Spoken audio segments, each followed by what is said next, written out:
మా ఇల్లు family members అందరికీ నమస్కారం అండి. ఇంకా ఇక్కడైతే కాలీఫ్లవర్ అయితే కట్ చేస్తున్నానండి. ఇది రేపొద్దున పిల్లలకి లంచ్ బాక్స్ కోసమని ఈరోజు ఈవినింగే కట్ చేసుకుని అయితే రెడీగా ఉంచుతాను. ఇంకా ప్రతి వెజిటేబుల్స్ని అయితే ముందు రోజే కట్ చేసుకుని అయితే రెడీగా ఉంచుతానండి. ఇంకా అప్పుడైతే వంట చేయడానికి ఈజీగా ఉంటుంది. ఇంకా ఈ కట్ చేసిన వెజిటేబుల్స్ని అయితే బాక్స్లో పెట్టేసి ఫ్రిడ్జ్లో అయితే పెడతాను. అయితే పిల్లలు కాలీఫ్లవర్ అయితే ఇష్టంగా తింటారండి. అయితే ఇప్పుడైతే నేను సగం అయితే పిల్లల కోసం కాలీఫ్లవర్ చేస్తాను కర్రీ. ఇంకా మిగిలిన సగం అయితే రేపు పొద్దున్న చేస్తానండి. ఈయన కూడా ఊరు వెళ్ళారు, లేరు. ఇంకా మాకు ఒకటే కర్రీ అనమాట. ఈయన ఉంటే మటుకి 2, 3 అలా చేసుకుంటూ ఉంటాం. ఏదో చట్నీ కానీ, రోటి పచ్చడి కానీ, రసాలు కానీ అలా చేసుకుంటూ ఉంటాం. ఇంకా ఈయన లేకపోతే మాకు పెద్ద తినాలని అనిపించదండి. ఏదో అలా చేసుకుని తింటూ ఉంటాము. ఇంకా పిల్లలైతే స్కూల్ నుంచి వచ్చారండి. వచ్చి షీకి అయితే నాకు హెల్ప్ చేస్తున్నాడు. ఇంకా బయట నుంచి అయితే దోమలు అవి వస్తున్నాయని ఇంకా పండు అయితే కర్టెన్ అయితే వేసేస్తున్నాడండి. మస్కిటోస్ అవి రాకుండా కర్టెన్ అయితే వేస్తున్నాడు. ఇవాళ ట్యూషన్కి వెళ్ళే పని కూడా లేదనమాట. ఇంకా ఇంట్లోనే ఉంటారు. ఇంకా ట్యూషన్ లేదని అదే డ్రెస్తో అలా ఉండిపోయారండి, యూనిఫామ్తో. 6:30 అలా అవుతుంది. అలా కూర్చుని ఉన్నారనమాట. లేకపోతే ఈ పాటికి ట్యూషన్కి అయితే వెళ్ళిపోయేవాళ్ళు. వీడు ఈ షీకి అయితే కాలీఫ్లవర్ ఇప్పుడు చేయమ్మా, రేపు కూడా లంచ్ బాక్స్ కూడా చెయ్యి అని అంటున్నాడండి. ఇద్దరికి ఇష్టం అనమాట కాలీఫ్లవర్ అంటే.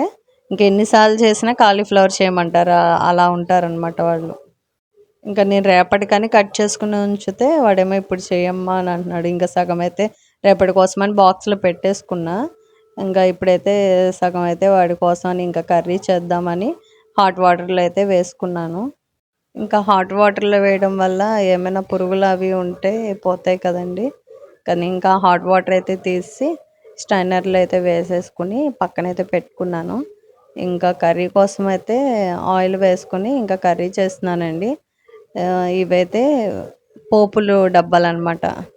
శనగపప్పు, మినప్పప్పు ఒక డబ్బాలో ఇంకా జీలకర్ర, ఆవాలు అయితే ఒక బాక్స్లో అలా పెట్టుకుంటానండి.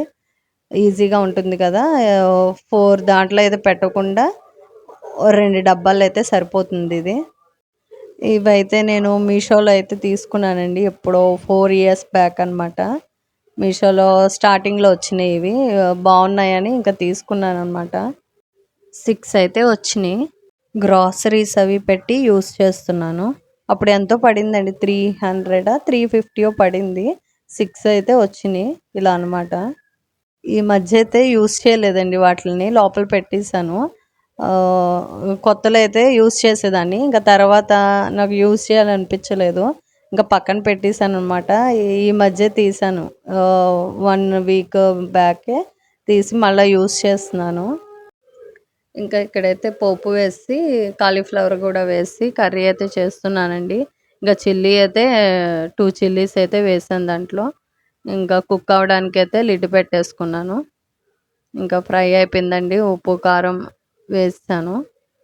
ఇంకా అయిపోయిందండి.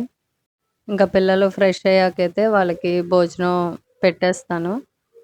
ఇంకా మొన్నైతే నిమ్మకాయలు అవి కట్ చేసి ఊరపెట్టానండి. నిమ్మకాయలు ఒకసారి అయితే 3 డేస్ అయింది. ఒకసారి అయితే కలిపేసుకుంటే ఉప్పు అవి పడతాయి కదా ముక్కలు, కానీ ఇంకా కలుపుతున్నాను. ఇంకా వీటిని అయితే కొంచెం కొంచెంగా తీసుకొని కారం అయితే కలిపి చేస్తానండి. ఒకేసారి అయితే అన్నీ కలిపాను. ఇలా ఊరి ఉంటాయి కదండి, ఇంకా ఎన్ని రోజులైనా నిల్వ ఉంటాయి అన్నమాట. ఇంకా వీటిని అయితే కొంచెం కొంచెం తీసి ఊరగాయలాగా కారం కలుపుతాను. ఇక్కడైతే కలిపేసానండి. ఇంకా దీన్ని మూత పెట్టేసి పక్కనైతే పెట్టుకుంటాను. Thank you.